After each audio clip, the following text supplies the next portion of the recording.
eu acabei de descartar uma apendicite, uma suspeita de apendicite, num paciente que me foi encaminhado por dor abdominal. Paciente de 19 anos. Ao final da consulta, a avó desse paciente me perguntou: doutor, ele pode continuar comendo pipoca? Tem alguma contraindicação a isso? Porque ela viu vídeos e não sei assim quais são os canais que divulgam esse tipo de situação em que foi mencionado que comer pipoca poderia ser um dos fatores de risco para apendicite.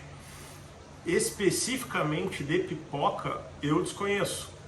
Já operei, já vi relatos, já vi em artigos situações de corpo estranho. Já operei casos em que eu tirei no ósteo do apêndice, na entradinha do apêndice, um osso de galinha. Devo ter até foto disso, posso postar aqui.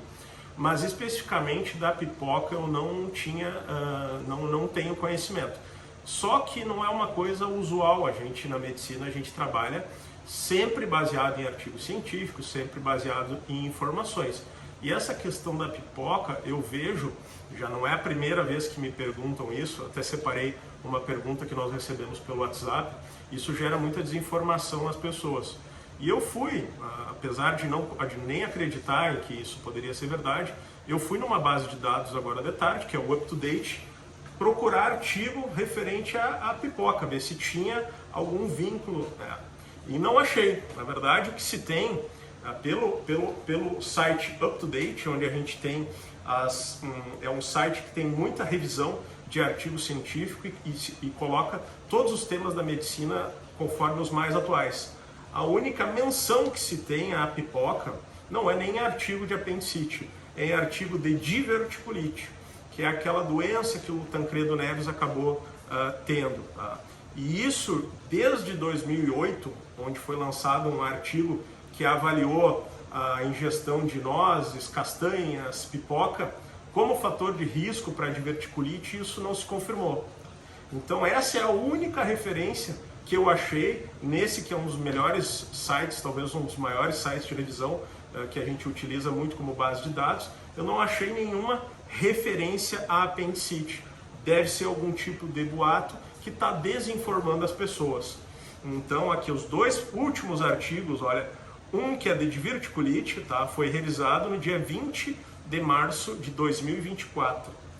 E o outro sobre apendicite, que sequer menciona a questão de pipoca, é do dia 2 de abril de 2024, que eu posso até colocar o link desses artigos. Então, a pergunta que fizeram aqui para mim pelo WhatsApp da clínica, na verdade ela tem a origem aqui, ó. O que deixaram de pergunta? Essa é uma pergunta muito frequente. Então, por gentileza, pergunte ao doutor se comer pipoca tem risco de apendicite. Vi isso em um vídeo do Lair Ribeiro, médico cardiologista na internet. Eu acredito que o Dr. Lair Ribeiro não ia falar algo desse tipo, assim, talvez de maneira tão categórica. Mas talvez ele quisesse estar passando a ideia da ocorrência da apendicite. Porque a apendicite, ela naturalmente, assim, um dos principais fatores de ocorrência da apendicite é a hiperproliferação de um tipo de tecido que tem no apêndice, que é o tecido linfóide. Esse apêndice ele acaba inchando, edemaciando e provocando todos os comemorativos que geram a apendicite. Mas existem outros tipos de fatores obstrutivos que também estão associados. Existe um tipo de uma nodulação que dá no apêndice que a gente chama de fecalito.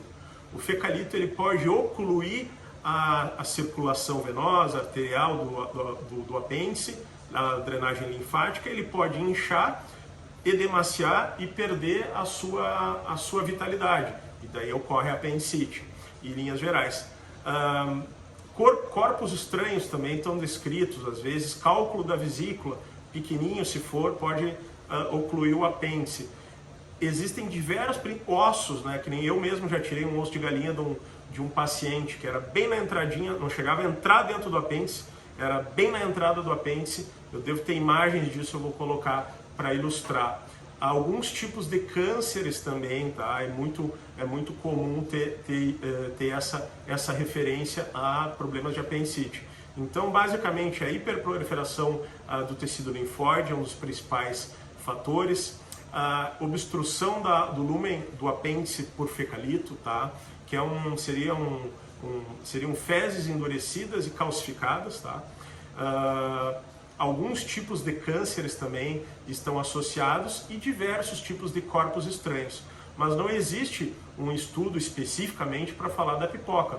Eu acredito que se a gente for falar da pipoca, poderia falar em qualquer outro tipo de grão que se ingere. Poderia se falar de uma semente, que muita gente come, por exemplo, semente de abóbora, sei lá, uma semente de uma melancia. Eu acho que a questão da pipoca talvez entrou numa questão assim de viralização, talvez algo que as pessoas dão mais atenção.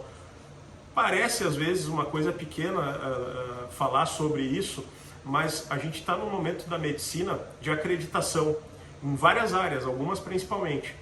E esse período de acreditação, da parte pelo menos dos médicos, eu acho importante esclarecer esse tipo de coisa para não ficar uma desinformação na sociedade, porque pelo que eu vi, isso é uma dúvida de muita gente, talvez centenas, milhares de pessoas, pelo volume de pesquisas que eu vi na internet e pelas as eventuais no meu consultório, na clínica, questionamentos que eu recebo, como esse de hoje da avó do paciente que eu atendi, tá certo?